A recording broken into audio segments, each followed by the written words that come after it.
तो आज हमारा स्टडी टॉपिक होगा विलियम शेक्सपियर द्वारा लिखा गया एक famous play Antony and Cleopatra. Antony and Cleopatra एक ट्रेजेडी है और ये एक लव स्टोरी है जिसका एंड ट्रेजिक होता है, इसलिए इसको ट्रेजेडी कहा गया है। अभी हम इसका थोड़ा इंट्रोडक्शन स्टार्ट करते हैं। Antony and Cleopatra is a tragedy by William Shakespeare. The play was first performed by the King's Men at either the Blackfriars theatre or the Globe Theatre in around 1607. Its first appearance in print was in the folio of 1623. दो theatre के नाम बताए हैं, ब्लैकफ्रायर्स theatre, globe theatres, जिसमें इसका performance हुआ था। ये इम्पोर्टेंट है और ये पब्लिश्ड हुआ था फर्स्ट फोलियो में 1623 में। The overall tone of the play is deeply serious and tragic. The language is at times lofty and highly poetic. Romantic passion arrives the main characters Antony and Cleopatra. This passion is mixed with Cleopatra's fires, possessiveness and jealousy. William Shakespeare's Antony and Cleopatra is considered a tragedy, though it is also referred to as historical work by some. मतलब ये tragedy है और romance भी है इसमें, और लेकिन इसमें थोड़ा हिस्टोरिकल इवेंट्स भी है, क्योंकि जो ये एंटोनी एंड क्लियोपाट्रा जो रहते हैं, एंटोनी जो रहता है वो रोम का रहता है, इजिप्ट का रहता है। इसकी जो सेटिंग है वो इजिप्ट और रोम में हुई है। तो इसका जो प्रोटेगोनिस्ट है वो है एंटोनी एंड क्लियोपाट्रा। इस प्ले का स्टार्टिंग ऐसे होता है कि एक सोल्जर रहता है, वो सोचता है, सोल्जर क्या, एवरीवन ही यही सोचते हैं कि जब से एंटोनी को क्लियोपाट्रा मिली है तब से वो निकम्मा हो गया है, जो कोई काम नहीं करता है, सिर्फ उसके प्यार में पड़ा रहता है और उसको कोई मतलब नहीं है कि रोम में क्या चल रहा है क्या नहीं चल रहा है। कई लोग उसको इन्फॉर्मेशन देने के लिए आते भी है कि रोम की स्थिति ठीक नहीं है, लेकिन फिर भी वो बोलता है कि मुझे रोम से कोई लेना देना नहीं है, मुझे अगर मतलब है तो क्लियोपाट्रा से है। और इस चीज से सभी लोग दुखी रहते हैं, क्योंकि उन दोनों का प्यार रोम के लिए अच्छा नहीं था, क्योंकि एंटोनी जो था वो उस रोम का शासक था, रोम को संभालने की पोजीशन में था, लेकिन वो नहीं संभाल पा रहा था, इसलिए वो इसके लिए खतरा था। रोम के लिए एंटोनी एंड क्लियोपाट्रा का जो रिलेशन था वो खतरा जैसा था। और प्रोटेगोनिस्ट के अलावा एक ओक्टेवियस राजा भी था जो इजिप्ट का था, एक ओक्टिवा उसकी बहन थी, एक लेपिडस था और एक पोम्पे था जो रोम का राजा था। पोम्पे भी रोम का राजा था। ये जो पोम्पे है ये एंटोनी, ओक्टिवियस और लेपिडस तीनों का ही एंटी रहता है, और जो ये ओक्टेवियस रहता है ये एंटोनी का भी एंटी पार्ट रहता है, ये इसको बिल्कुल पसंद नहीं करता है, और क्लियोपाट्रा से मिलने के बाद तो वो उसको बिल्कुल भी पसंद नहीं करता है। तो इसकी स्टोरी स्टार्ट करते हैं कि जब वो सोल्जर देखता है या फिर रोम के जो सारे लोग देखते हैं कि एंटोनी और क्लियोपाट्रा का जो प्रेम है वो रोम के लिए खतरा साबित हो सकता है, क्योंकि एंटोनी उससे निकम्मा बन गया है, कुछ भी काम करना नहीं चाहता है, कुछ भी जिम्मेदारी लेना नहीं चाहता है।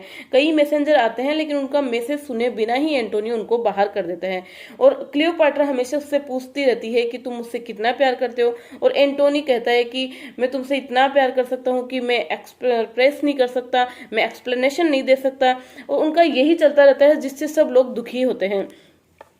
पोम्पे इस चीज का फायदा उठाता है। पोम्पे सोचते, क्योंकि ओक्टिवियस और एंटोनी दोनों अलग एंटी पार्टी रहते हैं, एक दूसरे के दुश्मन रहते हैं, तो पोम्पे सोचता है कि इस चीज का हमारे को फायदा हो सकता है कि एंटोनी अगर ऐसे निकम्मा हो जाता है तो मैं रोम से इजिप्ट पे मैं रोम पे पूरा शासन कर सकता हूँ आराम से, और सभी लोगों को मेरे सामने सरेंडर कर सकता हूँ।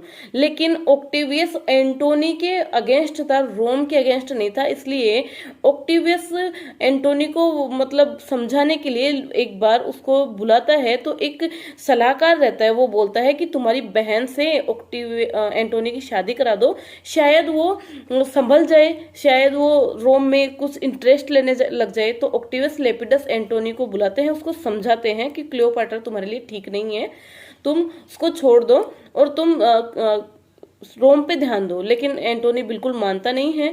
फिर ऑक्टेवियस उसको प्रस्ताव रखता है अपनी बहन से शादी करने के लिए। अब क्लियोपाट्रा को जब पता लगता है कि ऑक्टिवा से उसकी शादी हो रही है तो वो बहुत जेलस फील करती है, क्योंकि बहुत पजेसिव रहती है ना एंटोनी को लेके। उसकी पजेसिवनेस और जेलसी उसको एकदम बौखला देती है कि अब मेरा क्या होगा अगर एंटोनी ऑक्टिवा से शादी कर लिया तो ऑक्टिवा और एंटोनी की दोनों की शादी कर दी जाती है और ये एंटोनी ऑक्टिवा को लेकर रोम में चला जाता है। फिर क्लियोपाट्रा को ये सुन के अच्छा लगता है कि शायद उसकी जो बीवी है वो मुझसे ज्यादा सुंदर नहीं है, तो वो अपने आप को थोड़ा खुश पाती है कि चलो इतना ठीक है, और अपने दिमाग में थोड़ा शांति फील करती है। फिर उसके बाद में ये ऑक्टेवियस, ये जो एंटोनी रहता है ऑक्टिवा से हमेशा उसके भाई के खिलाफ भड़काता रहता है कि तुम्हारा भाई मुझसे अच्छे से पेश नहीं आता है, तुम्हारा भाई मेरे को लेके अच्छे विचार नहीं रखता है। तो ऑक्टिवा बोलती है कि इस बारे में मैं बात करूंगी मेरे भाई से। और जब ऑक्टेवियस एंटोनी को क्लियोपाट्रा के बारे में, क्योंकि शादी के बाद भी वो दोनों अलग नहीं हुए होते हैं, वो दोनों फिर भी एक दूसरे के अंदर ही घुसे हुए रहते हैं, तो ऑक्टेवियस बोलते हैं कि ये मतलब एंटोनी को अब ऐसा नहीं होना चाहिए। तो एंटोनी को डांटने से पहले ही ऑक्टिवा उसके बीच में आ जाती है और मतलब उसके लिए माफी मांगती है कि अब ऐसा एंटोनी नहीं करेगा। फिर ऑक्टेवियस जब सोचता है कि ऐसे बात नहीं बननी है तो ये क्लियोपाट्रा को बोलता है कि तुम, एंटोनी पहले तो सोचता है कि मैं सरेंडर कर देता हूँ ऑक्टेवियस के सामने ताकि सब कुछ सेटल हो जाए। लेकिन फिर ऑक्टेवियस का एक चाल रहता है, जैसे कि वो एक अपना मैसेंजर क्लियोपाट्रा के पास भेजता है कि मैं तुम्हें छोड़ दूंगा लेकिन एंटोनी को बिल्कुल नहीं छोड़ूंगा, लेकिन तुम्हें जब छोड़ूंगा जब तुम एंटोनी को मुझे सरेंडर कर दोगी। तो एंटोनी इस चीज से थोड़ा बोलते हैं ना कि शॉक्ड हो जाता है और वो थोड़ा पजल्ड भी हो जाता है और इसको ये चीज दिमाग में लग जाती है। तो वो बोलता है कि मैं अभी उसको सरेंडर नहीं करूंगा बल्कि मैं उसके खिलाफ युद्ध करूंगा, और वो उसके खिलाफ युद्ध करता भी है। फिर क्लियोपाट्रा को बोलता है कि तुम एक टॉम बन जाओ ताकि हम एंटोनी को संभाल सकें, टॉम में चली जाओ तुम, मतलब मरने का नाटक कर लो। क्लियोपाट्रा करती भी है। एंटोनी सोचता है कि वो मर गई है। फिर बाद में क्लियोपाट्रा बोलती है कि नहीं, मैं एंटोनी जो होता है क्लियोपाट्रा को अपने दुख में ही मार लेता है, और ऑक्टेवियस यहाँ पे बहुत गिल्टी फील करता है कि ये मैंने बहुत गलत किया है। फिर क्लियोपाट्रा जो है देखती है कि एंटोनी मेरे लिए मर गया है, तो वो मतलब अपने सर्वेंट से कुछ जहरीले सांप मंगवाती है और उन सांप को वो अपने आप को डसा लेती है, जिससे वो मर जाती है। ऐसे करके एंटोनियो क्लियोपाट्रा दोनों जो लवर्स रहते हैं वो मर जाते हैं। इसकी एंडिंग जो होती है वो ट्रेजिक एंडिंग होती है, और इसका जो मेन थीम है वो रोमांस एंड हिस्टोरिकल है। इसकी स्टोरी यही थी। फिर लास्ट में जो ये ऑक्टेवियस है ये भी सही हो जाता है, एंटोनी को लेके खूब अच्छा ही फील करता है। जहाँ पे एंटोनी को दफनाया जाता है वहीं पे क्लियोपाट्रा को दफनाया जाता है, ताकि इन दोनों की लवर्स, ये दोनों लवर्स रहते हैं, इनकी मतलब कहानी हमेशा याद की जाए, एक हिस्टोरिकल लव स्टोरी हो जाए। और इन दोनों की टॉम्ब है जो, जैसे कि ये हमेशा साथ रहना चाहते थे, ताकि वो टॉम्ब भी एक साथ कर देता है। ऐसे करके इसकी स्टोरी फिनिश होती है। Okay, thank you.